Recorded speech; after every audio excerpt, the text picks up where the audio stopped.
I am super excited about this episode of the Elite Recruiter podcast. I have a special guest with me today, Deepali Vyas, who is the global head of Fintech for Korn Ferry and also the founder of Fearless Plus. So I am excited to bring her to the podcast to talk about how to win in recruiting, how to job search, and really just like how to really succeed at many different things. So, welcome to the podcast. Well, thank you so much, Ben, for that. I appreciate you having me on here.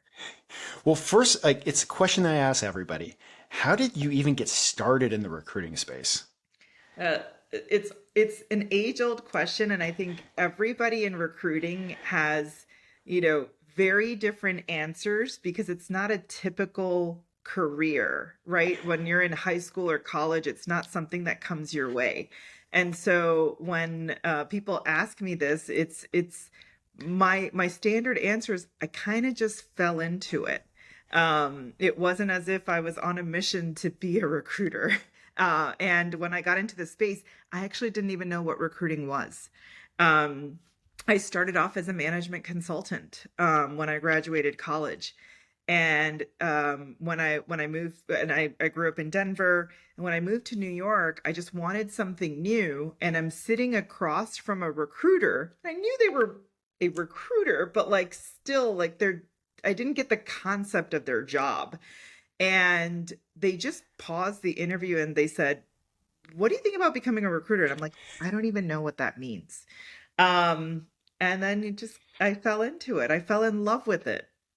I absolutely love that. Like it's for the amount of recruiters that are out there as professionals in our space, like it makes you wonder why colleges don't talk about it that much. I agree. I think it's the lowest barrier to entry. And if you do it right, it's the highest amount of profit margin ever. I know recruiters that haven't finished college making millions of dollars, and that's with an M, right? And so a capital M. And I've been very fortunate in my career to run global teams and, do all of this really cool stuff at the highest level in the Fortune 500, Fortune 10 companies globally. Um, but it is a very low barrier to entry, and it takes a lot of emotional intelligence, which is not something that's taught in schools specifically. But if you're very good at that and those combination of skills, your ceiling is limitless. I am absolutely amazed by the amount of people that I've known in the industry for the many years I've been in recruiting, the people I've had on the podcast, and you're right about that. It's a super low barrier to entry, but at the same time, like it's one of those few opportunities where if you work hard, you learn the ropes. Like probably one of the best profit margin businesses I have ever seen. Yeah, absolutely. So, kind of talking about school and everything, like fearless. What is that? Yeah. Well, I actually had an epiphany over the pandemic, and I reflected on my recruiting career, and I started thinking about, wow, I'm coaching and working with these really great leaders and getting them better and getting them into, better positions. How can I bottle my experience and take it to the younger generation? Particularly because I'm a mom, right? I'm a mom of a tween. Um, but also, I am daughter of immigrants, and my crooked road to success was that it was crooked. I took many pivots before I reached here, and I just felt like the knowledge that I have, how can I build something that is scalable and I can help younger people? And I had obviously my son in mind, but at the same time, I just felt like there is a big disconnect of what we learn in school, traditional school, and what the reality of the workforce is. And as I interview these leaders and they say, we need emotional intelligence, communication skills, self-awareness, but none of that stuff was taught to us. And so I said, well, I need to be able to bridge this gap and take my experience in recruiting and tell these young people, guys, It's great that you can learn math, and that's a really valuable skill. But here's the other stuff that you're going to need in order to set yourself up for success.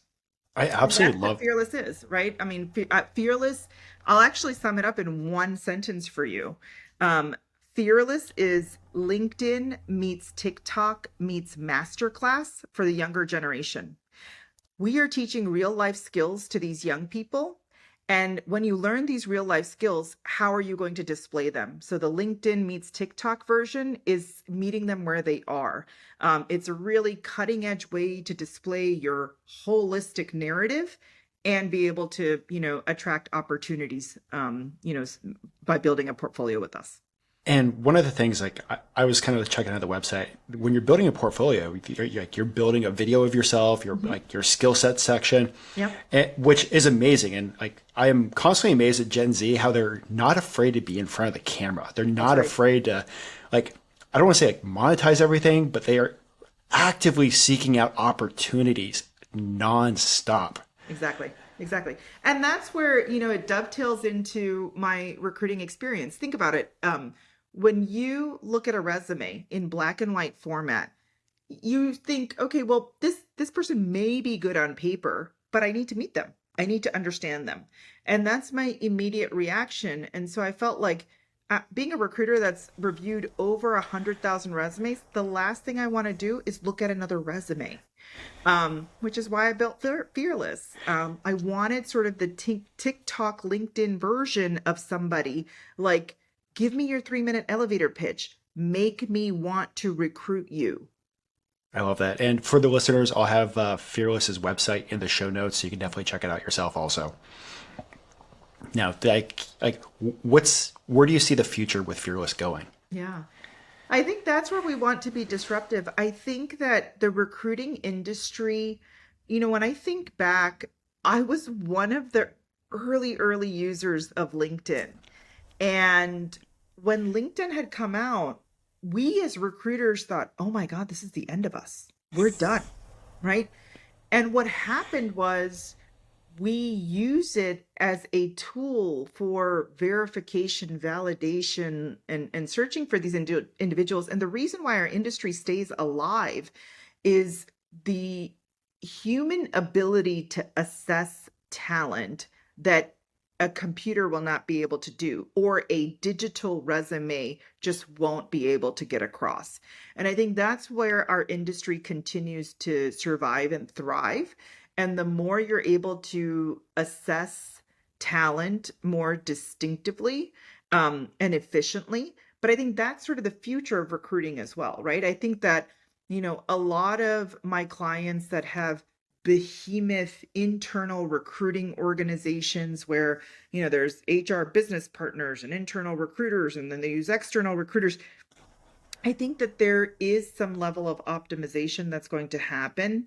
And I want Fearless to be here for it, right? Like that's where I'm kind of saying we may disrupt, quote, LinkedIn, right? It may be the newest version of being able to assess somebody in their 3 minute elevator pitch, and see their more holistic story and say, this is a hidden gem. This is why I like them. This is the grit I'm looking for in this job.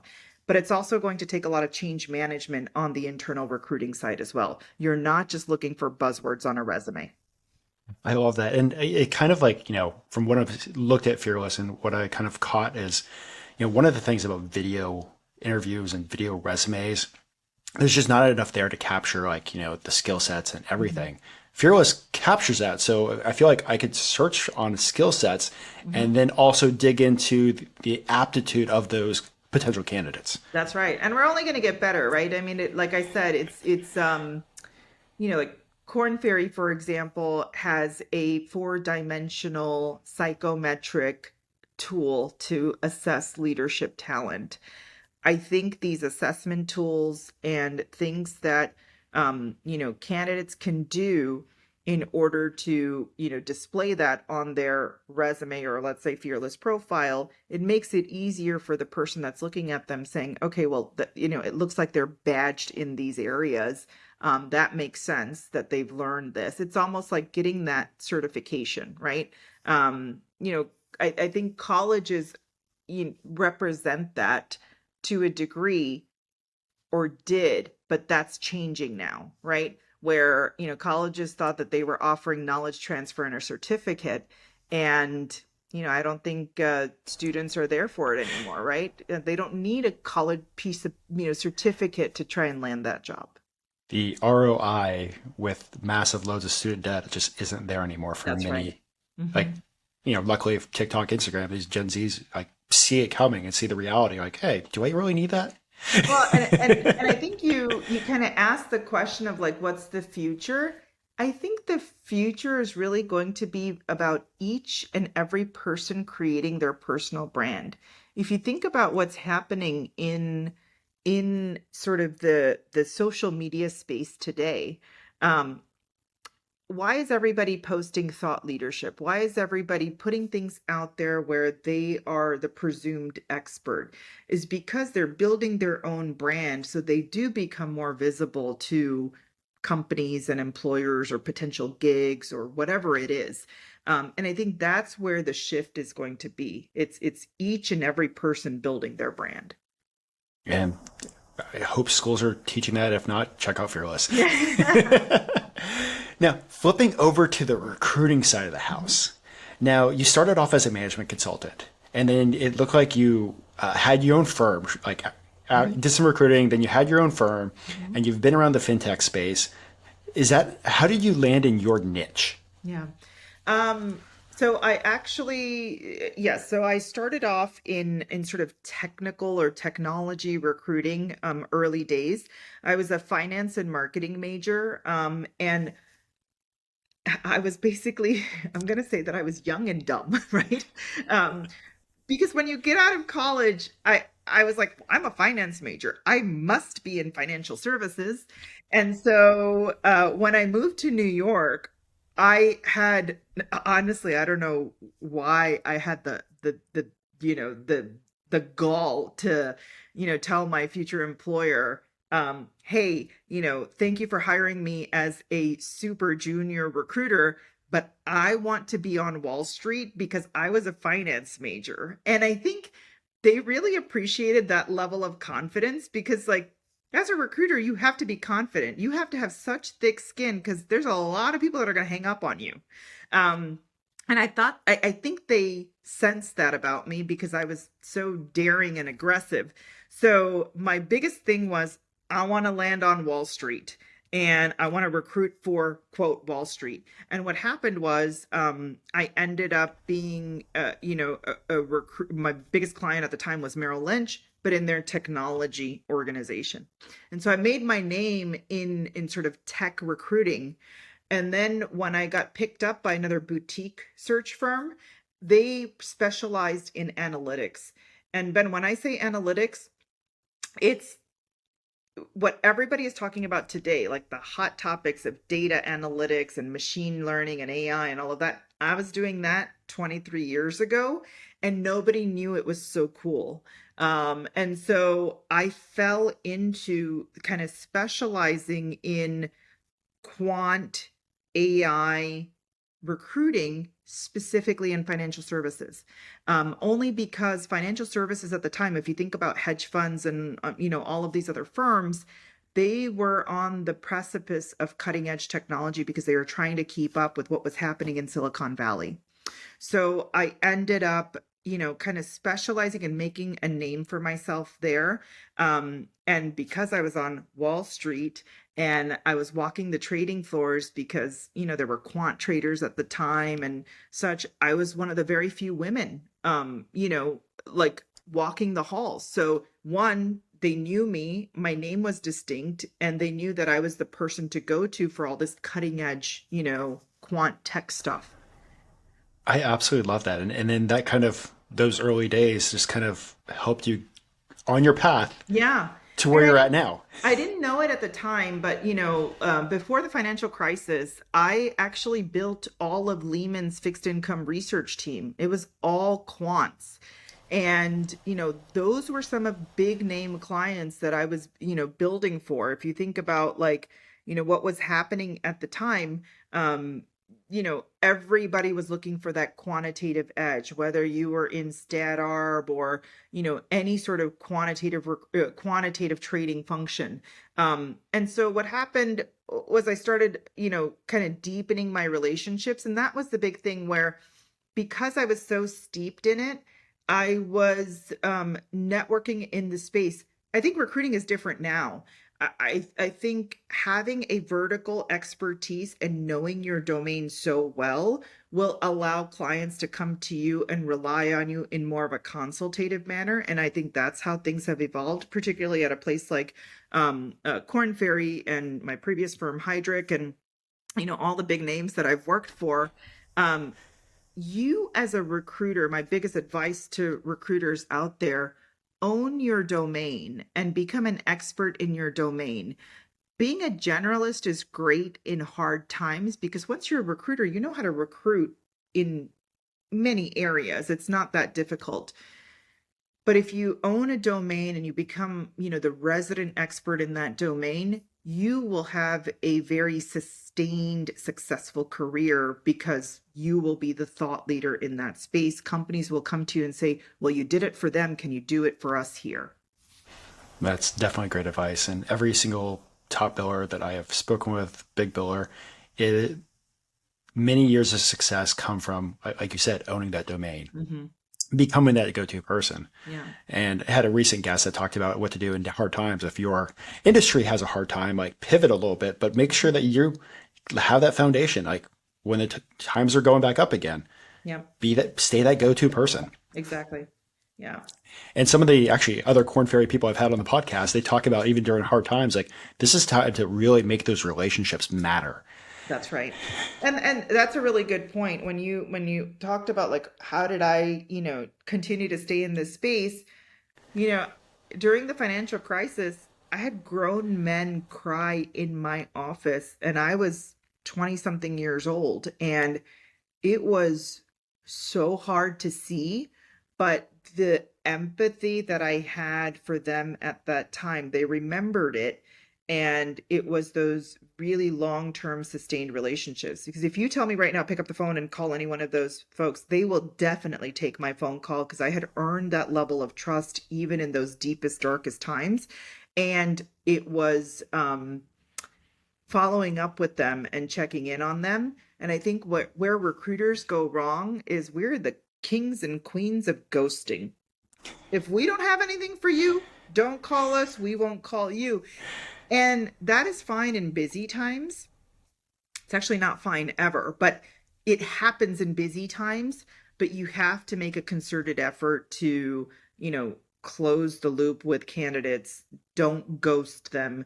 Build these long-term relationships. That will make you a very trusted partner in the industry. All of that. Definitely great advice. I want to flip gears a little bit. You have, head of a whole section at Korn Ferry, Mm-hmm. fearless. You're on also multiple board and advisor roles. How do you, and a mom, how do you successfully, I don't want to say juggle everything, but juggle everything and like keep on having a high level of success? Yeah, the juggle part, I'm gonna say I don't do it successfully. When I get the question of like work-life balance and all of that. I'll be very direct in saying not every day is a good day. Meaning a bad day for me is, I had a bunch of calls for Corn Ferry. I squeezed in some advisory calls for my board. I did a couple of things for Fearless, and I didn't get to see my family for dinner. That's a bad day for me. It's good professionally and it's bad personally. Um, but then there are other days that balance it out. And so I think what people need to understand is that everything is going to ebb and flow, and you might be high in one area and low in another. And then but when you look at sort of over the long term, you have done things that you wanted to do, or I'm doing things that I want to do. And I'm hitting, successes in each of those roles. And that's satisfactory to me. But it's hard to balance and juggle all of it.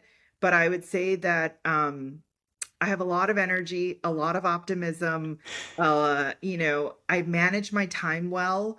I've learned to say no a lot.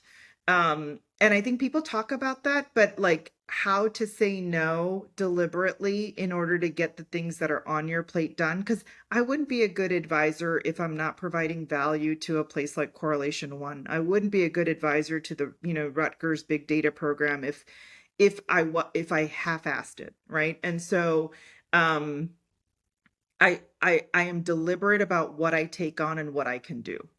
Perfect.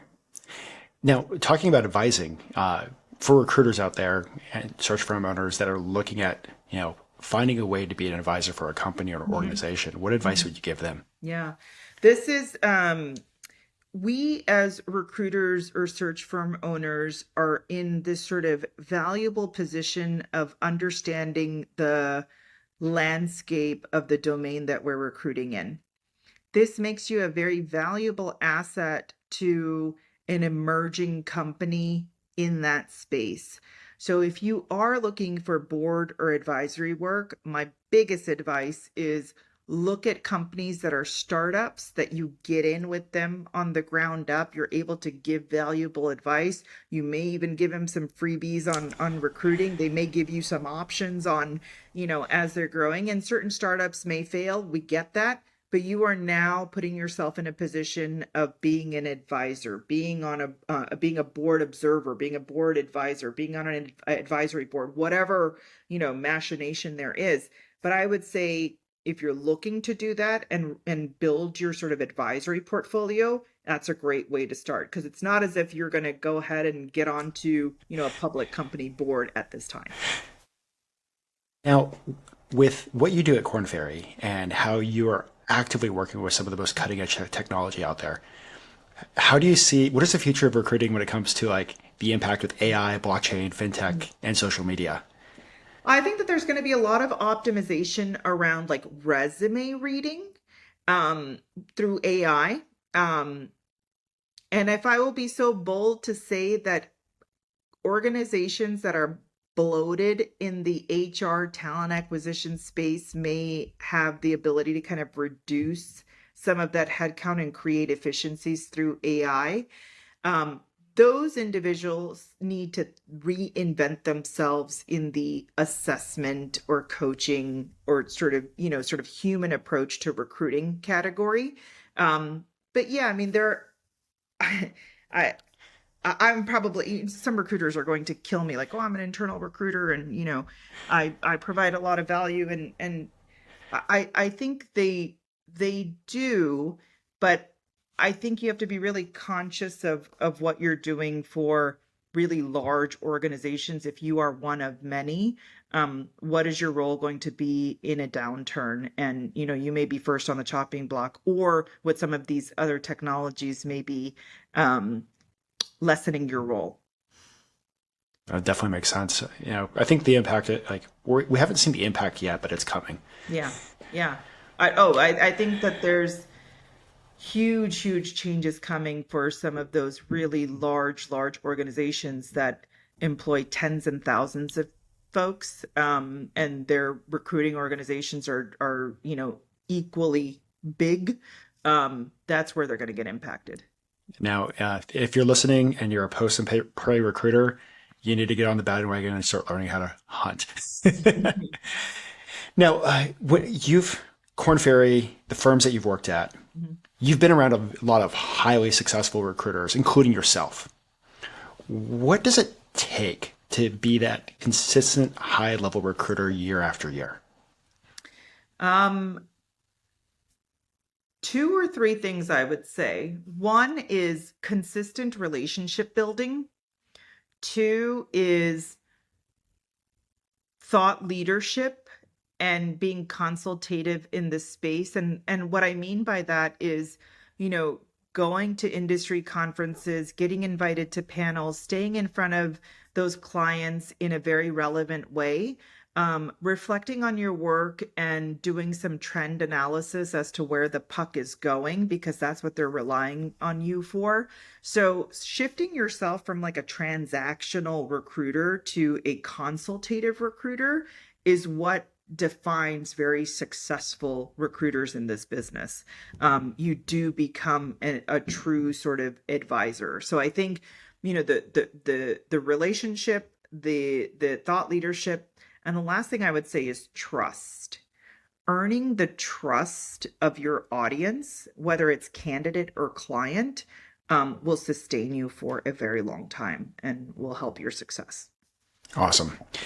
So I know you're working with Fearless, and next question kind of like goes into Fearless, kind of goes into, everything is changing in recruiting. What advice would you give to somebody that's, we'll say, just getting out of school and jumping into a recruiting job? So they just started out as a brand new recruiter. They're like, found this podcast interview and they want to know how to become successful. What advice would you give them? I would say, don't go into an organization where you can easily get lost and you're one of many. If I could give any advice, I know it's sort of hard to digest, but do something where you're going to struggle a little bit. Do something where you're going to join more of a boutique and it's almost like an eat what you kill. You will learn that either you really like recruiting or you are not cut out for it. Because I think the people that kind of go into recruiting as sort of this soft landing in very big organizations, they are the ones who end up staying mediocre, sorry to say. And so I think the people that want to hustle, that have to go out and win a client, that have to go out and close the candidate, and their life, savings depend on it, that's when you're going to be a good recruiter. I love that. Now, for the recruiters that have been in the space for a while, 5, 10, 15, 20 years, things have changed. Mm-hmm. What advice would you give them to stay successful or become successful? Yeah.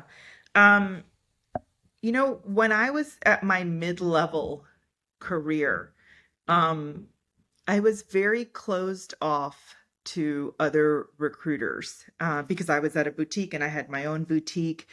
And because I felt like everyone was out to get me or everyone was competing with me, I felt like I lost out on a lot of opportunities to potentially collaborate or whatever the case is. And I think if you are mid-level, you've been going along and you've had a nice recruiting career, let's say you're at a small firm, your own firm, boutique, etc.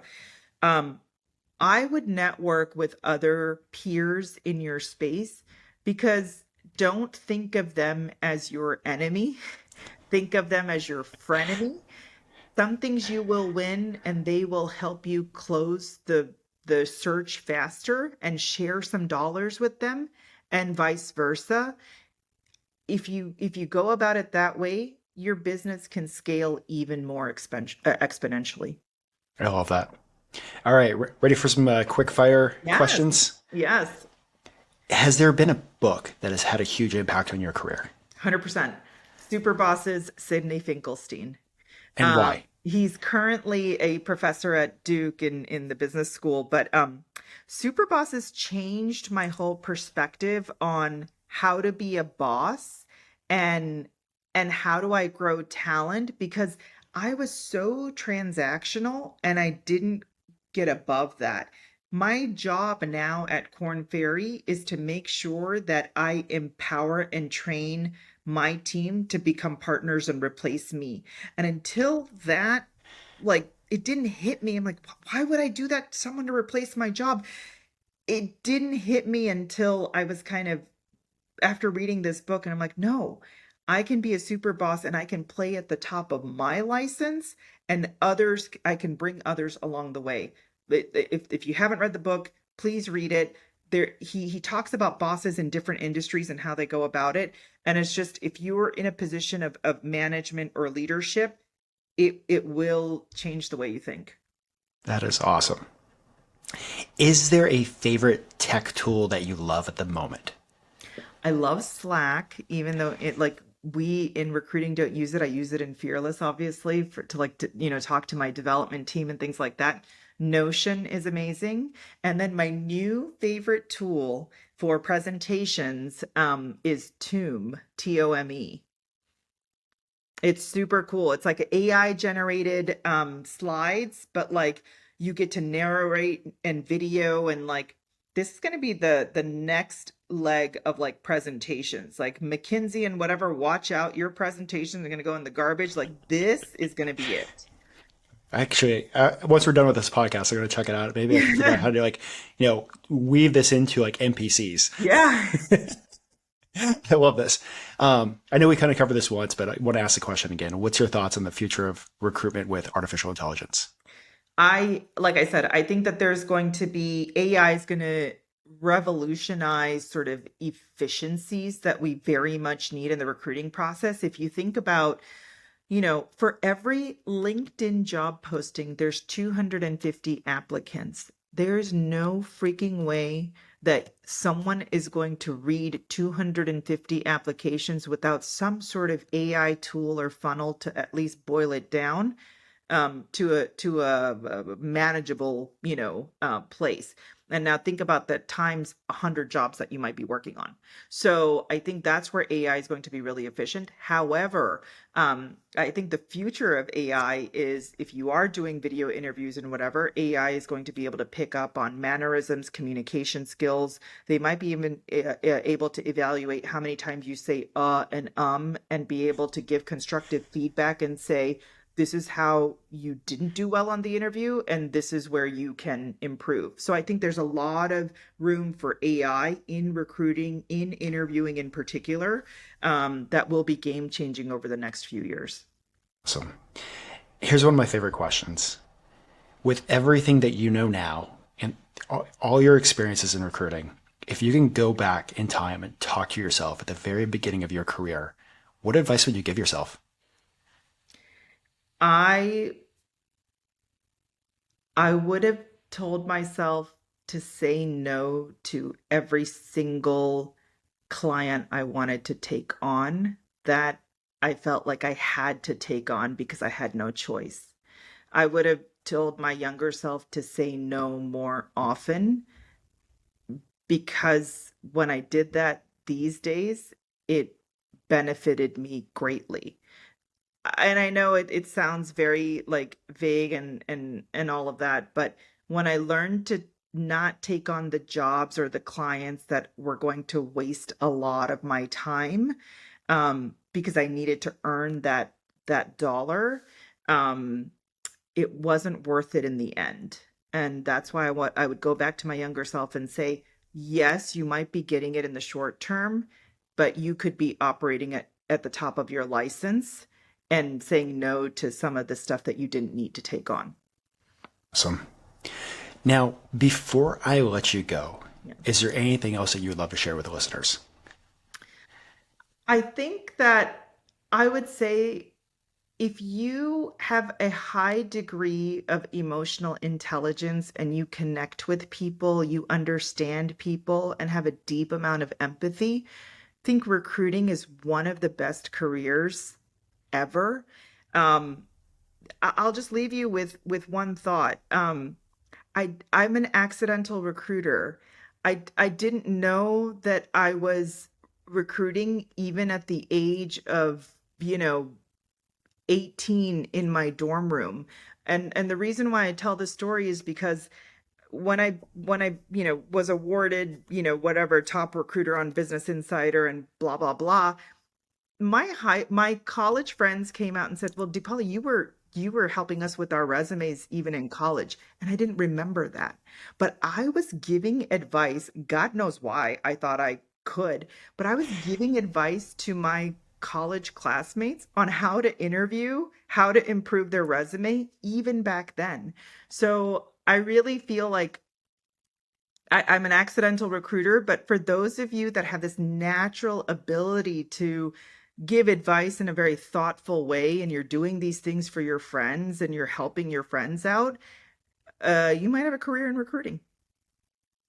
Well, I definitely hope it's a highly successful career in recruiting because it's it's one of those cool fields where it's a high profit margin and you really impact people's lives. Yes, no, for sure. And Ben, I'm glad you said that. I wake up every day knowing that I have made a big impact in someone's life because this person that's going to that job spends more time on the job than with their family. That burden is on me because I got them that job. I really feel like it's a responsibility to do the right thing. And, I'm making, you know, a deep impact on their career, which in turn is their life. And I always tell everybody, I'm like, look, recruiters aren't brain surgeons. I know we're not saving lives, but we're saving careers, one career at a time. So, I love that. Well, I just want to say thank you so much for coming on the podcast. Thank you for sharing your expertise, your knowledge, and definitely excited about Fearless and the future that you have at Korn Ferry and everything that you're impacting across the recruiting space. So once again, thank you for joining the podcast. my pleasure. It was so much fun. Thank you.